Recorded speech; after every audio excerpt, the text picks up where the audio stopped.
Hello guys, welcome to this new video. In this video, I will be explaining you how you can roll up your own OTP verification in your application. Past few days, I was building my own SaaS product, and inside this SaaS product, I have implemented the OTP verification on my own. I am not using any OTP third-party OTP verification libraries. So in this video, I will be explaining you how you can do it on your own. So let's start the video. We all know that OTPs are short-lived by nature. It has expiration time. We need to somehow store our OTP with an expiration key. And so I have chosen Redis for this because Redis has TTL for every keys. After the key reaches to its expiration time, the key will be deleted from our storage. And another reason using Redis as our OTP storage, Redis is an in-memory storage, so it doesn't store anything on the disk. Instead of disk, it stores everything on RAM. So it's quite faster. So let's start with the storage. How we'll be storing our OTPs? We all know that email. So we will be sending all of our OTPs inside an email, right? So there has to be a key with email, and the value will be OTP, right? It's very simple, and we will be passing a TTL. It can be the expiration. TTL means expiration time. It will be. It can be 1 minute, 2 minute, 3 minute. It can be any time that you want. Okay, and the OTP, we won't be storing the actual OTP value. We will be storing the hash of our OTP value for security purposes. Because only this thing won't help with the whole OTP verification architecture. Because we all know that users can ask for another OTPs. There can be multiple reasons that they might have put the wrong OTP. They didn't get the OTP in their email. So there has to be something or some API that will help the users to fetch another OTP. And we need to make sure that there must be some gap for asking another OTP because we don't want to overwhelm our servers, right? So we will be using another value. We will be putting another value to map with our key that a cooldown. This cooldown will make sure that for how much time a user cannot access our.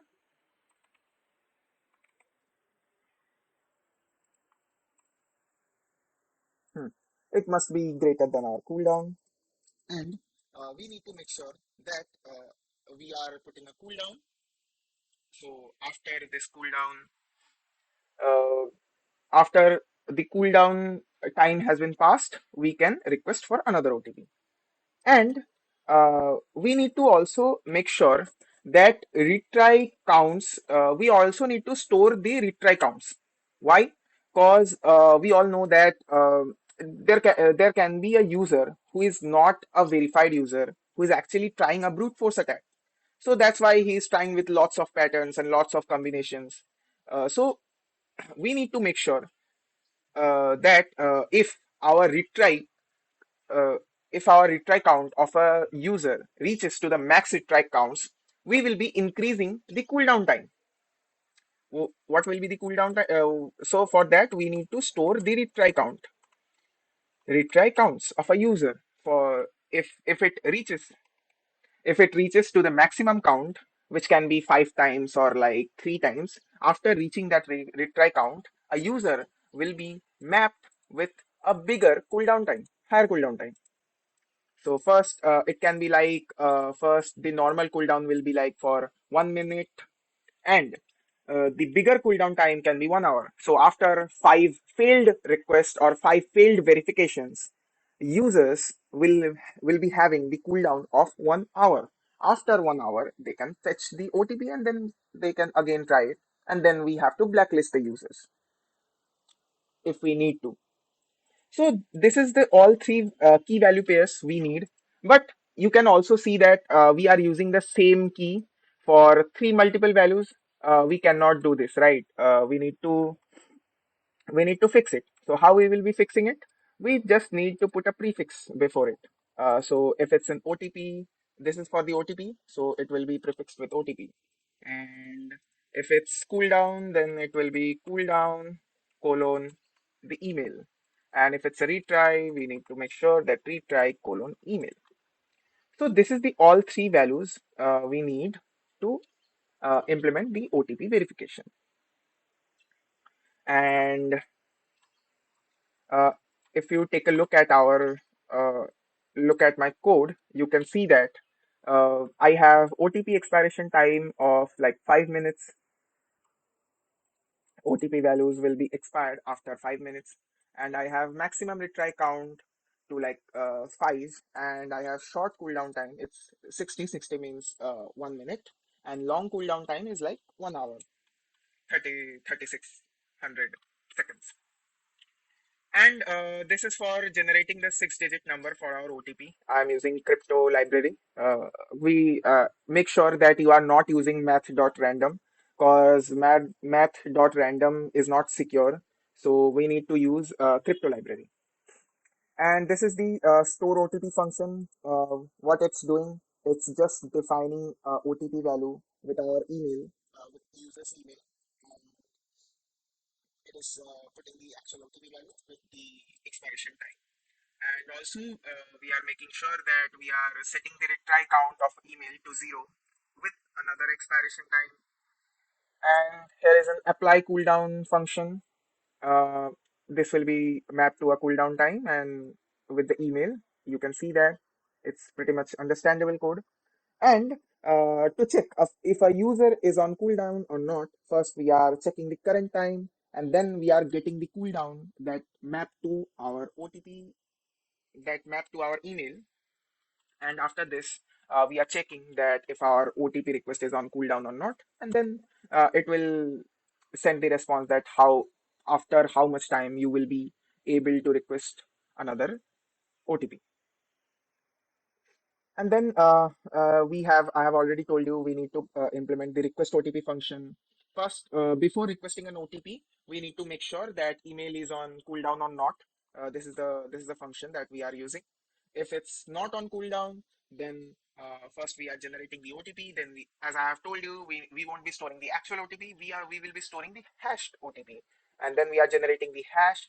I'm using bcrypt for generating the hash, and 10 is like how many times of salt rounds. Salting means the more salting rounds you will be using, the more secure it will be. And then I will be storing, then I am storing the actual OTP. And then also after storing OTP, we need to make sure that we are applying a cooldown, and it will be a short cooldown. Why? Because after storing an OTP, a user can request another OTP after that short cooldown period. Like if they get a OTP after 1 minute, they can request another OTP. Before that time, they won't be able to access the OTP or request the OTP. And then we have our email service. In email service, I am using NestJS mail service. I am using Node Mailer. First, this is my mail service. It will send the email.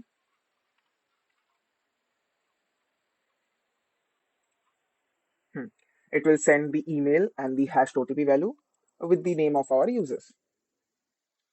And we also need to make sure that we have a verify OTP function. This is pretty much important. And first, we need to get the OTP value, the actual OTP value that is inside our persistent storage. And then we need to also fetch the retry count. If we don't have any retry count, we will be mapping it to 0. And then if our retry count reach to the maximum retry count, we need to send the user that our maximum retry attempts reached. And if is verified is like to compare function, it's checking that if our input OTP is same as our hashed OTP. So if a user is not verified, there can be reasons that user may have put the wrong OTP. So if they put the wrong OTP, then the retry count will be incremented to 1. Why we are not storing or using it as in set command and get command? Because we all know that increment command is atomic.